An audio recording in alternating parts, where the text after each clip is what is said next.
perfect sense. He doesn't do well with more than one other. He gets confused easily.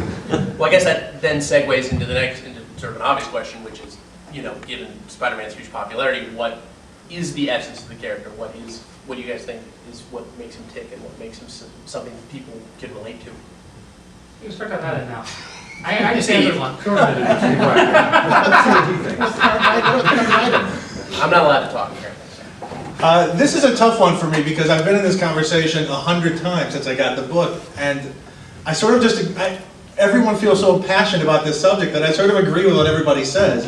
But ultimately, I don't have, you know, there's a kernel of Pete that I get and that I love, and that he's, you know, he's frustrated in the regular world. He's trying to do the right things. Things never go right, and you know they'll go right for a little bit, but then you know something always slaps him in the face, and he has to.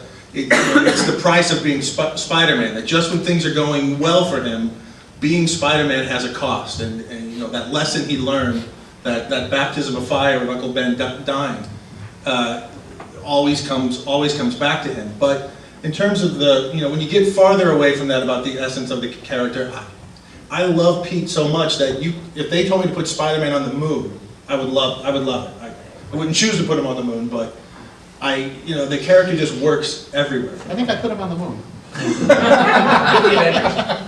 You pre-stole my idea. You know, when I was editing Spider-Man, the way I never really thought of myself as the editor. I mean, I actually thought I was like a manager of a superstar, a celebrity, and you know, I was like trying to decide what would be the best thing, you know, to showcase him, and where he should appear and not appear, etc., etc.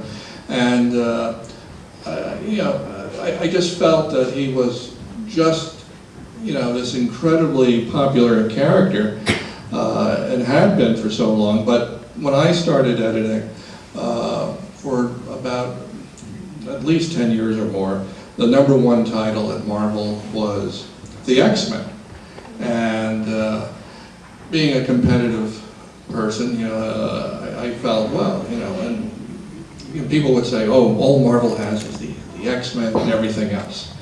And Marvel was so much bigger also than DC that it didn't make sense, you know, like, oh, I'm going to try to go up against Superman. You know, it was already selling better than Superman. So the only thing that was selling, you know, probably better was the X-Men, and everything I tried to do is like, I had I think it was a 7-year plan. I said, if I could stick with this, and if we do what I thought, you know, would make Spider-Man as successful as possible, maybe it would take us 7 years.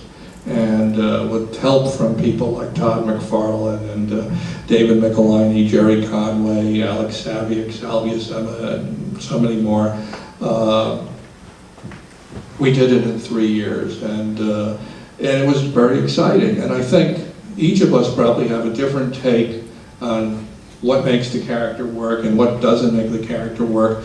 But I think the truth is we're all just incredibly lucky that Stan Lee and Steve Ditko came up with such a great character to begin with that none of us up here were able to screw it up.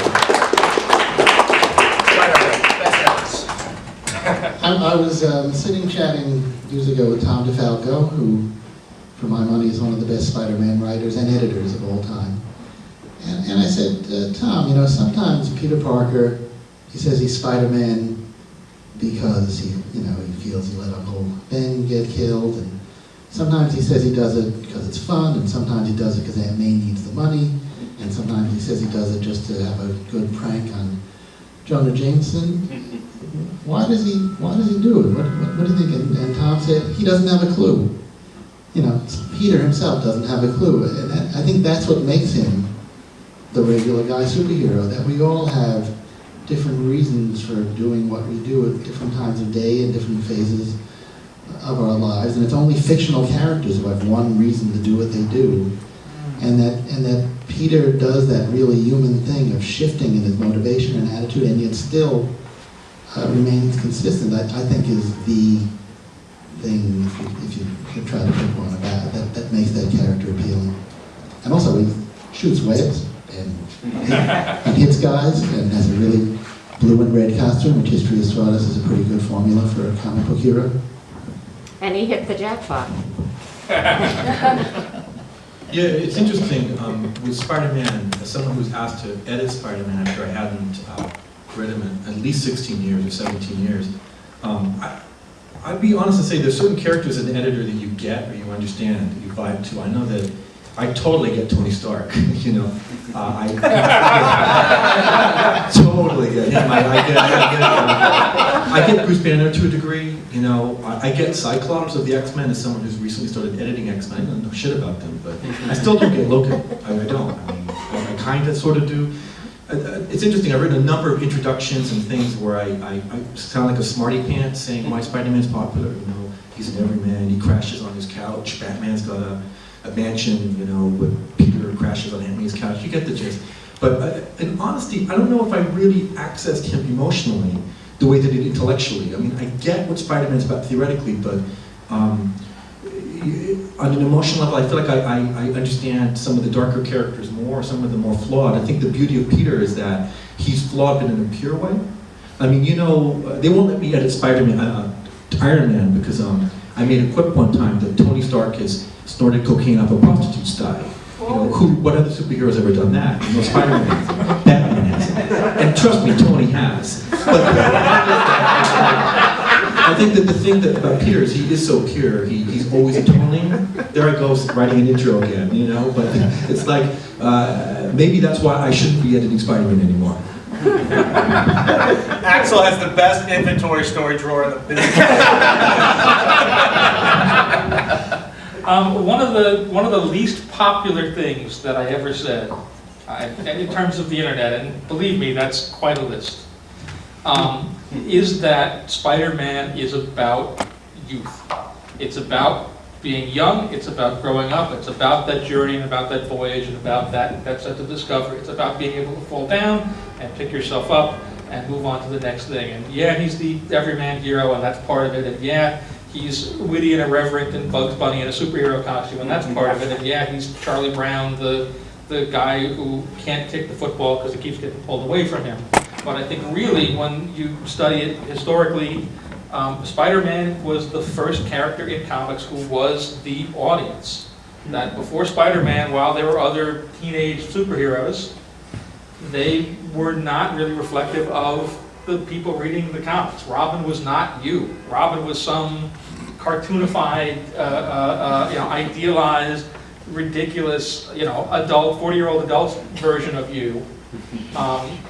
And Archie was a very stylized, very cartoonified. He maybe is a decent representation, or was a decent representation of the audience of the 1940s. And they've certainly done things to update him over the years and so forth. But I think that in terms of his ability to relate directly to the audience and have the same kind of problems and issues that the audience has, not so much. Spider-Man was the first, and certainly within the superhero realm, first character to do that. And I think that really is the thing more than anything else that drives that character, that makes him work and makes him iconic. I always got a kick out of Stan Lee answering this question because he would admit to me later that he would always say things that he knew wasn't true. He'd say like, oh, Peter's the everyman. He gets acne and worries about it. And he said, I never did a story where Peter had acne. And but I think he was able to get the concept over. It was an easy to understand idea. But the reality is, if you look at Spider-Man's career from the beginning to now, absolutely everything anyone here has said has been contradicted countless times, and he's still as successful, if not more successful, than ever before.